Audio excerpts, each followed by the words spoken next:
Алматы облысы Панфилов ауданы Сәртөбе ауылдық кітапханасының бәйтерек тобы жігіттері аналарын бүгін құттықтауда.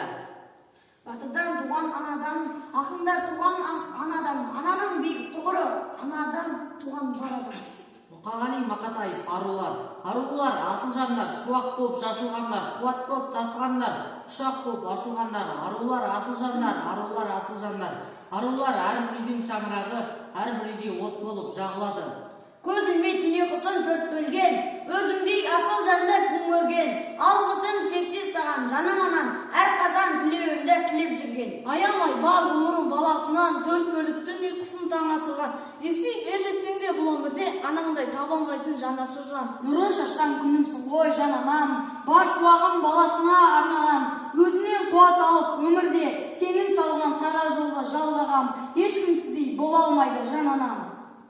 Құрметті әлеуметтік желідегі оқырмандар, аналар, бүгін 8 наурыз Қарқаралық әйелдер мейрамымен барша аналарды құттықтаймыз.